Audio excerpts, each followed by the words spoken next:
तुम डोरी टिके लगातनी तुम बड़दाण्ड को जाती तुमर से चका चका आखि की दर्शन करी पलि आसती महाप्रभु को दर्शन करने से माने तो निजको बहुत भाग्य मन करती आउ जो मैंने न जाई पारि थांती से माने निजको गोटे कथा ही कहती कि महाप्रभुंकर डोरी लगिलानी तो आमे आज बड़दाण्ड को जाई पाइलुनी कारण आम मानकर भावना आगे ए सब जिनस तो किछि भी नुहे सबू इच्छा जी मानवीय लीला करुचंदी तांको कौन आम मनर भावना अछपा अच्छी कि कारण मु एमिति बहुत थर मो मनरे भावी कि महाप्रभु पाखक जीवी बोली मन को पूरा व्यस्त आ व्याकुल भी करदेची जहाँफल भी मो बहुत थर एमती बसिकी कांदे कि मो महाप्रभु पाखक जीवी बोली किंतु महाप्रभुंर सेतिकीटा डोरी न लगिले मु जाई ही पारेनी तो से मो मन को कोठी ना कोठी निश्चिंत भाव में भावे कि हाँ प्रभुंर डोरी बिना ही से जगह को जाई ही हबनी। नमस्कार, जय श्री जगन्नाथ। आज है पवित्र रथयात्रा बा घोष यात्रा।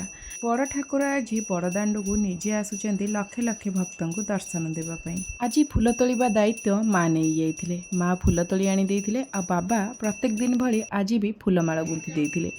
जेहेतु गुरुवार थिला तो सेतिपई माँ एपटे ठाकुर पूजा करुचंदी ता सहित रथयात्रा भी थिला। आज दुई दुईटी पर्व आम ओडिया मानक घरे कारण गुरुवार दिन मानकर घरे टिके विशेष पूजा पाठ हुए माँ लक्ष्मी ठाकुरानक पई। गोटेपटे माँकर पूजा चली आउ गोटेपटे टीवी रे आमे समस्ते ही आज सकाळु महाप्रभु को दर्शन ही करूँ। एटा आज आम घरे नुह प्रत्येक ओडियांग घरे आज दिन भर ही टीवी लगी आ टीवी रे केवल ही महाप्रभु ही समस्ते देखुथिबे। जो माने न जाई पारंती से माने टीवी रे ही देखिकी निजको धन्य मन करती कि महाप्रभु को आम एत सुंदर भाव में दर्शन कर पारुछु। तो ये माँ झुणा दे दौरान झुणा दे सारा पर बड़ी फूल रे माँ महाप्रभु मथामणि करती।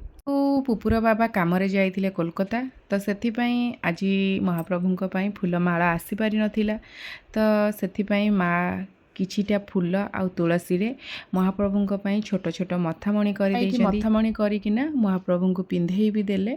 सकाळर खाइबार आज अच्छी चूड़ा दही गुड़ ता सहित माँ कर ठाकुर चकड़ी के आज खाईदेबू।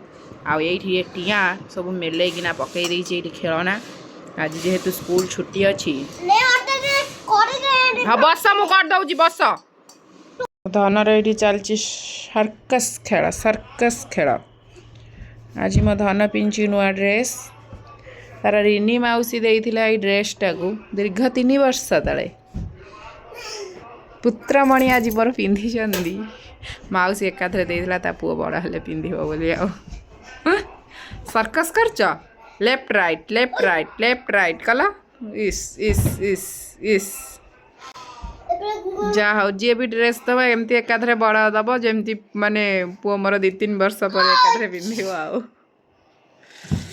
रथयात्रा सब ये साधा रोषे जेहेतु आज गुरुवार माँ बिना प्याज रसुण खाती। ये आमर आज अरुआ भात ता सहित होती डाली आउटे दही बैगण ता सहित पोटल पनीर आलूर तरकारी। आम ए चलू खावाई को जोरे लगे 1:30 हो गला। आम अपेक्षा करूँ जे केतबले महाप्रभु रथ उपरे चढ़े रथरे बसी सारे आम खाइबू बोले अपेक्षा करूँ कारण कला ठाकुर कालिया दियो मनुआ दियो एबे तक से आसी पहुँची ना 2 घंटा है प्रभु आसुंट कौन तांकर इच्छा कौन तांकर लीला सब तो लीला तांको माया तांको ही जना। जेहेतु बड़दाण्ड में एत जोरे वर्षा हो लक्ष लक्ष भक्त अपेक्षा कर वर्षा टिके छाड़ी महाप्रभु रथारूढ़ है पुणी तांको लीला तांको जना। वर्षा केतबले छड़े दौरान पुणी थे वर्षा कर आम तो टीवी देखिकिना एत व्यस्त हो जाऊँ। आउ भावतु जे लक्ष लक्ष भक्त जो बड़दाण्ड में थे केते व्यस्त न होउथिबे प्रभु को अपेक्षा करिसेंती प्रभु केतबले रथरे बसिबे रथ टणा हबो आमे देखिबू तांको दिव्य दृष्टि रे। तो लक्ष लक्ष भक्त भी अपेक्षा करिसेंती वर्षारे तिंतुचंती महाप्रभु को देखिबा आम ओडियांकर गर्वर कथा। आम महाप्रभु आम सांगे अच्छी महाप्रभु लगी एत सब लीला अपार करुणा तांकर आम ओडिशावासी प्रभुंर अपार करुणा एमती था। कोटि कोटि ओडिया भक्त आज जाइछन्ति बड़दाण्ड प्रभु समस्त को दर्शन दियंतु। जय श्री जगन्नाथ। आज आम पुरी जाइपारिनु जेहेतु पुपुर बाबा कलिकता जाइछन्ति कामरे तो आमे एठी जागमारा थिबा जगन्नाथ मंदिर तो सेठी जाई रथ यात्रा देखिबी आपण मानकु भी देखैबी। आमे चालू एबे रथ देखी तो झिपी झिपी वर्षा होउची तो मु पुअर छता धरिची तो चालू रथ देखी आगे जेजेनाथी चली चंदी छता धरिकिना काटुची आमु काखेबी हाँ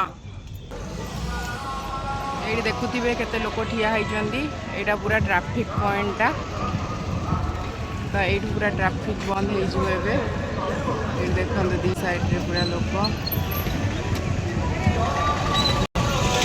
महाप्रभु का आशीर्वाद बाट को समस्त चाहि बसिचंदी एठी रथ आसी पहुँचवा हो गलानी आउ जेहेतु टिके झिपिरी झिपिरी वर्षा लागी रही से चारिआडे खाली छता छता छता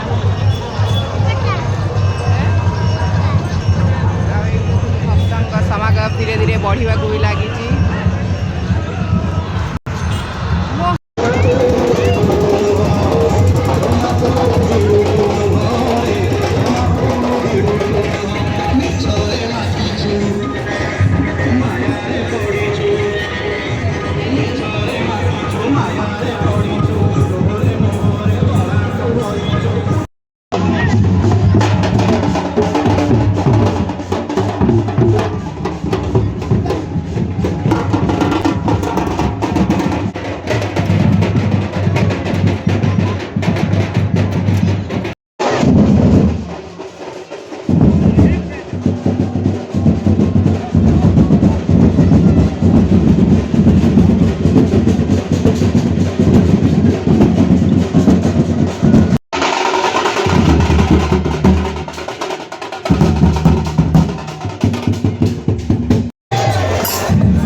महाप्रभुଙ୍କର ତ ଆଜି ଦିନଟି ପୁରା ବର୍ଷାରେ କଟି ଯାଇଛି।